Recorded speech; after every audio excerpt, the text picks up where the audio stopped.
already know how this story ends. You've seen the headlines. You know what stalking looks like. Obsessive, dangerous, criminal. You know it when you see it, and more importantly, you know you'd never do it. That's what makes this story so uncomfortable. Because this isn't about a monster. This is about someone who, at every single step, told himself exactly what you just told yourself. I'd never do that. And by the time he realized he was wrong, someone was already standing outside his window, in the dark, watching. Stay with me, because the question this story is really asking isn't whether he crossed the line. It's whether you'd recognize the line before you crossed it yourself. Let's start at the beginning, because every story like this starts somewhere completely normal.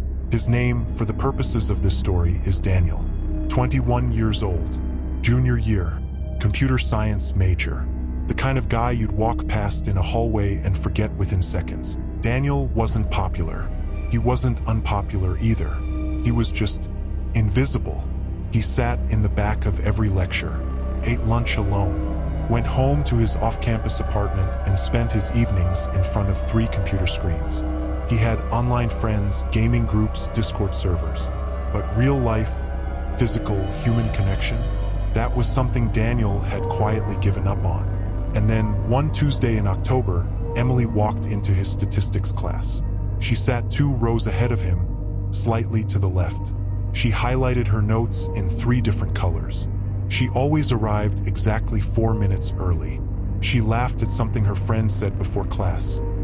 This completely unguarded, real laugh, and Daniel noticed all of it. Every single detail. He didn't speak to her. Not once. Not even after weeks of sitting in the same room twice a week for an entire semester. Too awkward. Too unsure. Too convinced the answer would be no before he'd even asked the question. But he wanted to know her. So he did what a lot of people do when they want to know someone without the risk of actually talking to them. He went online. He told himself it was harmless. He had no idea that one click was the first step of a very long walk towards something he couldn't come back from. It started innocently.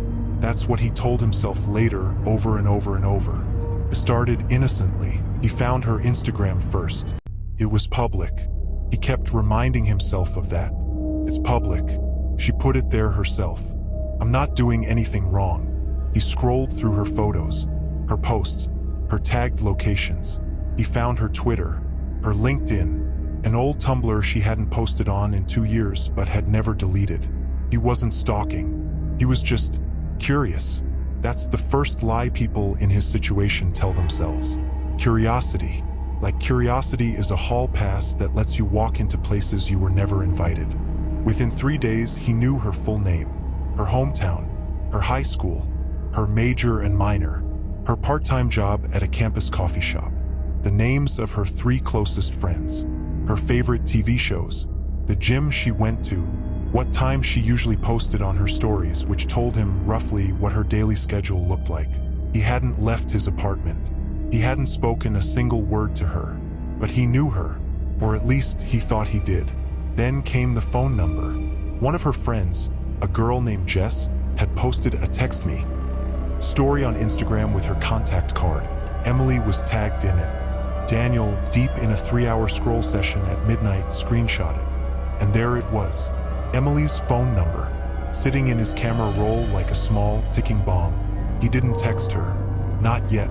He just had it. And having it felt like power. He told himself the number meant nothing. He was wrong. Because the moment he screenshotted it, something shifted, and he couldn't shift it back. Here's where the story changes. Because up until now, you could maybe argue that what Daniel was doing was just obsessive social media browsing. Uncomfortable, unhealthy, but not criminal. What happened next crossed a very clear line. A long empty road at night. A single lane divider line running down the center.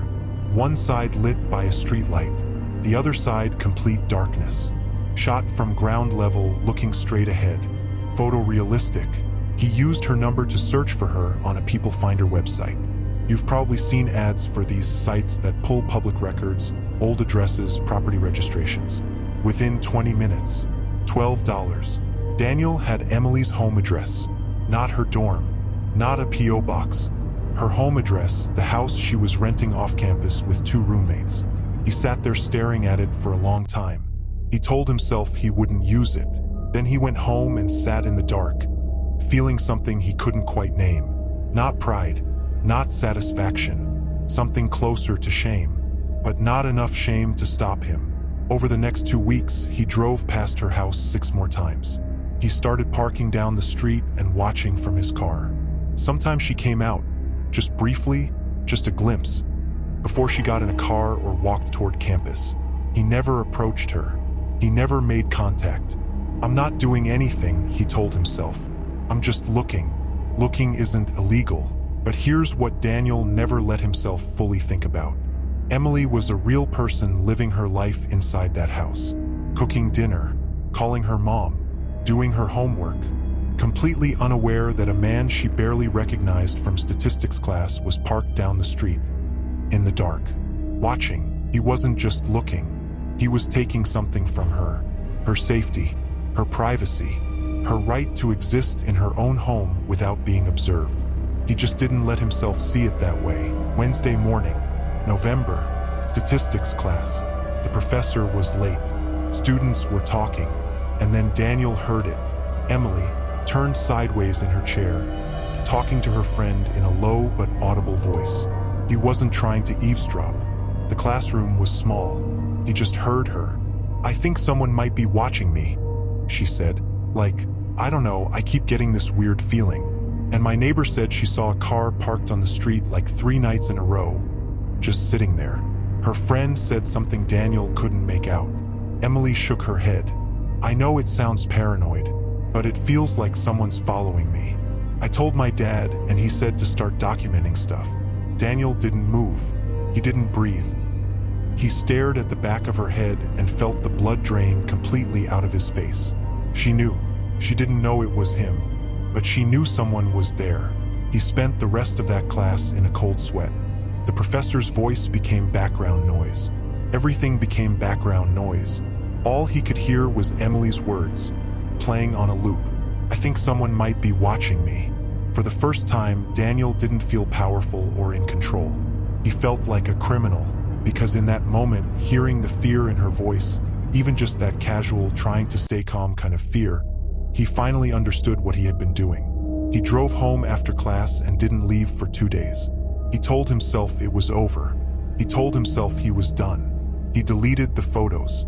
He closed the browser tabs. He cleared her information from every folder he'd quietly built over the past month. He told himself this was the end of it. He had no idea that in 6 days, he would be the one lying awake at 11 p.m., listening to something moving outside his window. It was about a week after the incident in class. Daniel had pulled back completely. No more drives, no more scroll sessions, no more people finder websites. He was trying to convince himself he had simply made some bad decisions, learned his lesson, and moved on. He was trying very hard to believe that. And then, on a quiet Thursday night, he heard something. Around 11 p.m., he was at his desk, headphones on. He paused a video to grab a glass of water. And in that silence, that brief apartment silence, he heard a sound from outside his front window. A shuffle, like feet on gravel. He froze. He lived in a ground floor apartment. His bedroom window faced the small side yard between his building and the next one. Nobody ever walked through there. Too narrow, too dark, basically a dead space between 2 walls. He stood very still and listened. Nothing. He told himself it was a cat, maybe a raccoon. He went back to his desk. 20 minutes later, he heard it again, this time closer to the window. Not a shuffle, a slow, deliberate footstep. He crossed the room and looked through the gap in his curtains. The side yard was dark. The streetlight from the road barely reached it. But there, at the far edge of the shadow, a shape, just standing there, not moving. He yanked the curtains closed. His heart was hammering so hard he could feel it in his throat. He stood with his back against the wall next to the window, breathing, counting, trying to be rational. It's nothing. It's someone cutting through. It's nothing. He waited 5 minutes. He looked again. The shape was gone. He didn't sleep that night. He told himself it was a one-time thing. He was wrong. And the next 10 days would be the longest of his life. Over the next 10 days, it happened 5 more times. Not every night. That would have been almost easier to handle, easier to track, easier to report, easier to write off as coincidence. But it was random. 3 nights in a row. Then nothing for 4 days. Then twice in one night. Sometimes it was sounds. Footsteps in the side yard. A weight on the roof of his car, parked just outside. Once, what sounded like someone slowly testing his back door handle. Slowly, like they were checking. Like they already knew which door was weakest. Sometimes it was visual. A shape that disappeared the moment he looked directly at it. The feeling that someone was standing just at the edge of his field of vision. And when he turned, nothing. He started triple-checking his locks. He started leaving lights on. He stopped opening his blinds during the day. He started jumping at sounds that a month ago he would have never noticed. Car slowing down outside. A footstep in the hallway of his building. A knock on the neighbor's door. He knew exactly what this felt like. He knew because he had thought about it, read about it, but never actually felt it. The feeling of being watched. The specific, skin-crawling, chest-tightening sensation that somewhere out there, someone knows exactly where you are, and you have no idea who they are. He knew what this felt like, because he had given this exact feeling to someone else. His brain wasn't quite ready to make that connection fully. Not yet, because when the human mind is afraid, it is extraordinarily good at casting itself as the victim of the story, even when the evidence points somewhere else entirely. He called his roommate, a guy named Marcus, who spent most of his time at his girlfriend's place. He asked Marcus to come home more, made up a story about a break-in issue in the building. Marcus stayed home for 2 nights. Nothing happened.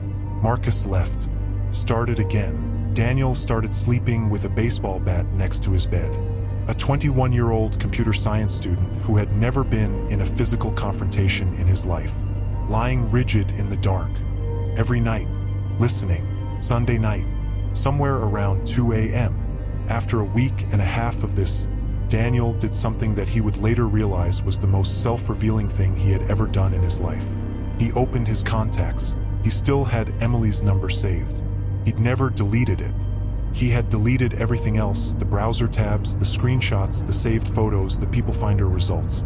But the number was still there, sitting quietly in his phone under the name he'd saved it as. He stared at it for a long time, and then he typed a message. I know this is going to sound really strange, and I know you don't know me that well, but I sit behind you in stats, and I think maybe someone you know has been coming to my apartment at night. I don't know who, but it's been happening for almost 2 weeks, and I'm kind of scared, and I didn't know who else to reach out to. I'm sorry if this is weird. He read it back 3 times. Then he sent it. He sat there in the dark, baseball bat beside him, waiting. 40 minutes later, 40 long, silent, awful minutes. His phone buzzed. Who is this? I'm sorry, I don't have your number saved, and I'm really confused by this message. Are you okay? He typed back, explained who he was, gave her his name, reminded her of where they sat in class relative to each other. Her response came faster this time. Okay, I think I know who you are, but I genuinely have no idea what you're talking about. I'm not sending anyone to your apartment. Why would I do that? I don't even know where you live. Are you sure you're okay? This is a really strange message to get at 2 in the morning. Daniel read her response 3 times. I don't even know where you live. He sat with those words, because that sentence, that one simple, confused, completely genuine sentence, opened a door in Daniel's mind that he had been keeping very firmly shut. She doesn't know where I live, but he knew where she lived. He had driven past her house 7 times. He had parked down the street and watched. He had used her phone number, to find her address. She doesn't know where I live. For the first time, the full weight of what he had been doing dropped onto him. All at once, not gradually, not softened by rationalizations, not cushioned by the comfortable distance of a screen. All at once, he put his phone down and sat in the dark for a very long time. Here's the part of the story that was never fully resolved. And I think that's exactly the point. Daniel never found out definitively who had been outside his apartment. There are 3 possibilities. and each one says something completely different about what happened. Possibility 1. It was someone Emily knew. After that class conversation, Emily had already told her father she felt watched. Her father had told her to document everything. If her dad or an older brother or a protective friend had done some digging and tracked down the guy they suspected was watching her, well, there are ways to do that. The same ways Daniel had used. And if someone had found where Daniel lived and decided to give him a taste of his own medicine, or genuinely intimidate him, it would explain the timing exactly. Possibility 2. It was a complete coincidence. Ground floor apartments, side yards, late nights. These things happen. Maybe there was someone cutting through. Maybe it was a neighbor Daniel had never noticed. Maybe his paranoia, powered by guilt and sleeplessness and anxiety, amplified completely ordinary sounds into a pattern of terror that wasn't really there. Possibility 3. It was someone acting on Emily's behalf, without her knowledge. This would explain why her text responses seemed so genuinely confused. She wasn't lying when she said she didn't know where he lived. But what if someone in her circle, without telling her, had figured it out, had decided to handle it quietly? Daniel never found out which of these was true. The sound stopped about 4 days after he sent Emily the text. He never drove past her house again. He stopped going to statistics class for the last 3 weeks of the semester and completed his final exam through an online accommodation request, citing anxiety. He passed. Emily passed. They never spoke again. Remember the moment Daniel found her Instagram? He told himself, "It's public." She put it there herself. "I'm not doing anything wrong." Pause on that for a second, because that thought, that exact thought, is probably something you've had. Maybe not about stalking, maybe about something much smaller. A profile you spent a little too long on. A story you watched 3 times. A search you ran on someone's name just to see what came up. It's public. I'm not doing anything wrong. Here's what psychologists call what happens next. Incrementalism. Daniel never made one big decision to become a stalker. He made 100 small decisions that each felt like a tiny, reasonable extension of the one before. Her Instagram was public, so that was fine. Her Twitter was public, so that was fine. Her number came from a friend's story, so that was fine. The People Finder site used public records, so that was fine. Driving past a public street, so that was fine. Each step felt marginal compared to the last, until he'd traveled a very long distance from where he started. And here's the terrifying part about incrementalism. It doesn't feel like a descent. It feels like staying still, because you're always comparing yourself to the last version of yourself, not to the person you were at the beginning. So let me ask you something genuinely. When was the last time you told yourself something was okay, just because you could access it? Now remember the moment in class. Emily said, "I think someone might be watching me." And Daniel sat in that room and felt the blood leave his face. Because for the first time, he heard the fear. Not read about it, not imagined it, heard it, in the voice of a real person sitting 2 rows in front of him. Psychologists call what happened to Daniel the closing of the empathy gap. When you are not afraid, it is genuinely very difficult to fully imagine what fear feels like. You can say the words, "She would feel unsafe." You can understand it as a concept, but you can't feel it. Daniel couldn't feel it until he was in a dark apartment with a baseball bat next to him, listening to footsteps in a side yard and realizing that somewhere out there, someone knew exactly where he was. That's when the empathy gap closed. Sometimes it closes through a conversation, through therapy, through someone sitting you down and making you see it. And sometimes, like in this story, it closes through experience.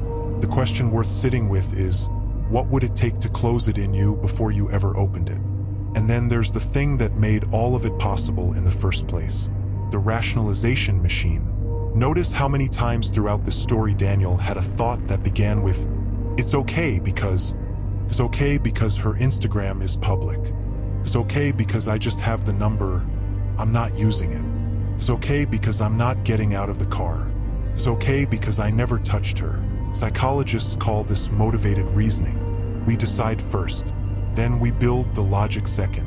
Daniel wanted to be near Emily. His brain helpfully, automatically, invisibly provided a justification for every single step. This isn't unique to stalkers. This is a feature of every human brain, including yours, including mine. The difference isn't the mechanism. The difference is what behavior the mechanism is being applied to. I want to say something clearly before we wrap up. This story is not primarily about Emily. We don't actually know Emily's experience from the inside. We see her only in glimpses. A laugh before class, a worried conversation, a confused text message at 2 a.m. She is, in this story, exactly as visible as she was to Daniel.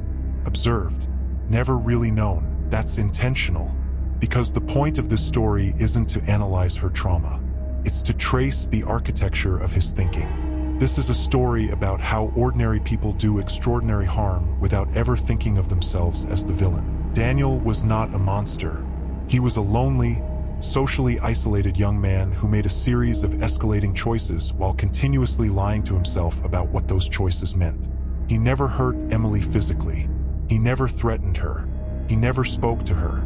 But he violated her sense of safety, her privacy, her right to exist in her own home without being observed. That is harm. It is real harm even when there are no visible bruises. And the most uncomfortable part of this story? It ended with Daniel being scared. Not Emily. We don't know how Emily is doing. We don't know if she still checks over her shoulder when she walks to her car. We don't know if she still sleeps with her window locked even in summer. We don't know if she has fully gone back to living her life with the ease she had before someone started driving past her house in the dark. Daniel had 4 days of sounds outside his window, and it changed him completely. Emily had weeks, possibly months, of feeling watched. And the person who made her feel that way never even introduced himself.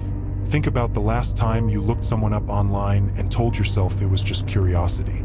Think about whether you went further than you planned to. Think about whether you found something that made you feel like you knew them, when really you just knew about them. That gap between knowing someone and knowing about them is exactly the gap Daniel never bridged. And it's the gap that made everything else possible. We are living in the first era in human history where following someone, learning their schedule, finding their address, tracking their location, requires no physical presence whatsoever. You can do all of it from a bed in the dark in 30 minutes for $12. The technology normalized the access. The access normalized the curiosity. The curiosity normalized the behavior. And somewhere in that chain of normalizations, the line between looking and following got very, very blurry. Most people who cross it don't think of themselves as someone who would ever cross it. That's not a coincidence. That's how it works. The scariest thing about the story isn't what Daniel did in the dark. It's how long it took him to realize he wasn't the only one.